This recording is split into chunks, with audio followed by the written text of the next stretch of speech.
Assalamualaikum warahmatullahi wabarakatuh.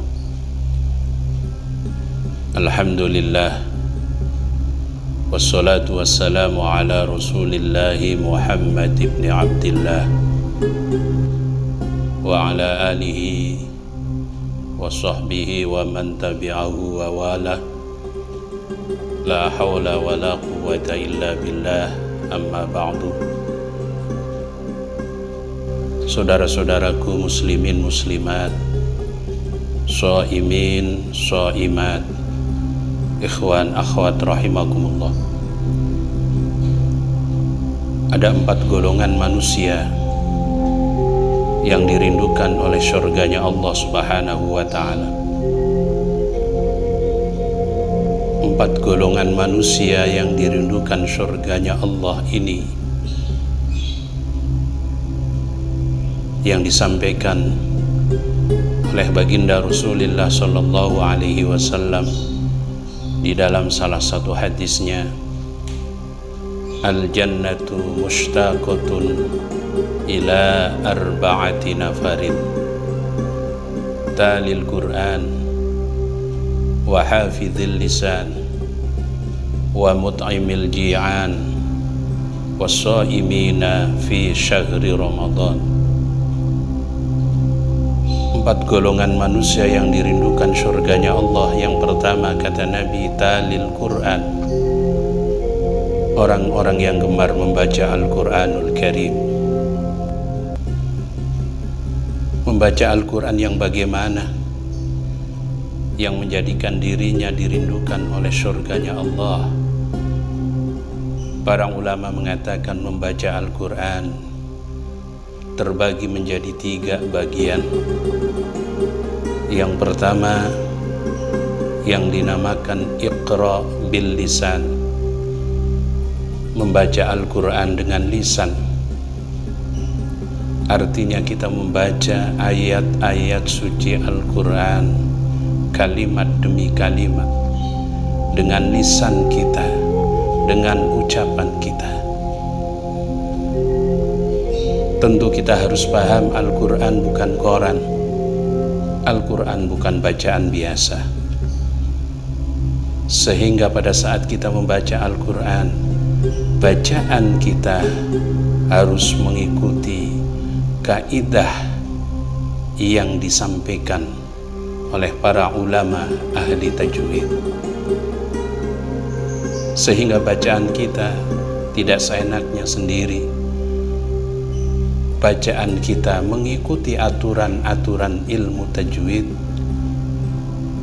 dengan harapan apa yang kita baca mendapatkan nilai ibadah, mendapatkan nilai kebaikan dari Allah Subhanahu wa ta'ala.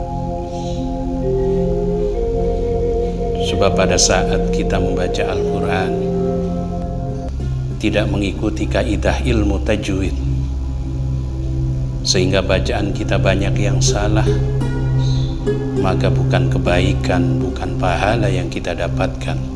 Justru kita akan dilaknat oleh Al-Quran yang kita baca. Sebagaimana disabdakan oleh baginda Rasul, rubba qari'in lil Qur'an wal Qur'anu yal'anu. Berapa banyak umatku membaca Al-Quran, tapi dari bacaannya tidak memperoleh apa-apa, kecuali justru dilaknat oleh Al-Quran yang dia baca. Na'udzubillah min dzalik. Yang kedua, kata ulama, Iqra bil akli. Kita diperintah untuk membaca Al-Quran dengan akal pikiran kita. Membaca Al-Quran dengan akal pikiran kita artinya kita belajar memahami, mengkaji, sekaligus menggali makna yang terkandung pada ayat-ayat yang kita baca. Ternyata Al-Quran tidak hanya diperintah untuk dibaca ayatnya yang disebut Iqra bil lisan, tapi Al-Quran juga diperintah untuk dibaca dengan akal pikiran kita yaitu memahami makna yang terkandung di dalam ayat-ayat Al-Quran yang kita baca. Saudara-saudaraku muslimin muslimat, shaimin shaimat rahimakumullah. Kemudian yang ketiga, Iqra bil arkan. Kita diperintah untuk membaca Al-Quran dengan perbuatan, dengan af'al, dengan sikap perilaku.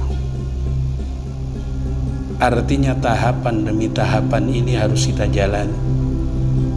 Setelah kita sudah bisa membaca Al-Quran dengan lisan, bacaannya benar sesuai dengan kaidah ilmu tajwid, meningkat kepada tahapan yang kedua, membaca Al-Quran dengan akal, artinya memahami makna dan isi yang terkandung di dalam ayat-ayat yang kita baca. Meningkat lagi kepada tingkatan yang ketiga, mengamalkan, mengaplikasikan ajaran Al-Quran dalam tatanan kehidupan kita sehari-hari. Itu yang disebut dengan Iqra bil arkan.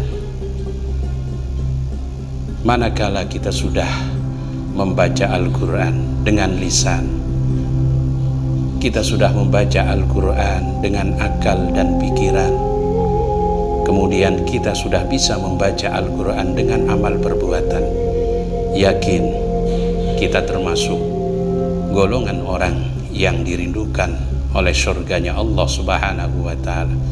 Dan mudah-mudahan Al-Quran akan membimbing kita nanti di akhirat masuk ke dalam surganya Allah Subhanahu wa Ta'ala. Dan ini yang dijelaskan oleh baginda Rasulullah sallallahu alaihi wasallam, man ja'alal qur'ana amamahu qadahu ilal jannah. Siapa orang yang menjadikan Al-Quran sebagai imam, sebagai pedoman, sebagai panutan, maka Al-Quran akan menghantarkannya masuk ke dalam surga.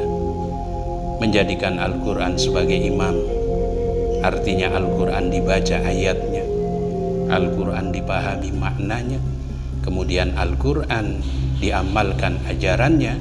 Kata Nabi, nanti kita akan dibimbing oleh Al-Quran yang kita baca masuk ke dalam surganya Allah Subhanahu wa Ta'ala. Tapi sebaliknya, wa man ja'alal qur'ana wara'a dhuhri, siapa orang yang menjadikan Al-Quran di belakang punggungnya, Al-Quran hanya sekedar diakui sebagai kitabnya, Al-Quran hanya diakui sebagai pedoman hidupnya, namun hari-harinya tidak pernah Al-Quran dibaca, apalagi dipahami maknanya, terlebih diamalkan dalam kehidupannya. Saqahu ilan nar, kata Nabi, Al-Quran akan mendorongnya masuk ke dalam neraka jahanam. Naudzubillah. Mudah-mudahan di bulan Ramadan yang penuh rahmat, barokah dan maghfirah, sama-sama jadikan Ramadan ini bulan untuk gemar membaca Al-Quran, membaca ayatnya, memahami maknanya, dan mengamalkan ajarannya. Mudah-mudahan kita termasuk orang yang dirindukan surganya Allah Subhanahu wa Ta'ala. Baru satu yang saya sampaikan dari 4 golongan orang yang dirindukan surganya Allah. Untuk selanjutnya, insya Allah kita bisa bertemu pada waktu yang lain di bulan suci Ramadan ini. Semoga bermanfaat. Segala kekurangannya mohon maaf. Ilal liqa ma'as salamah. Wallahul muwafiq ila aqwamit thariq. Assalamualaikum warahmatullahi wabarakatuh.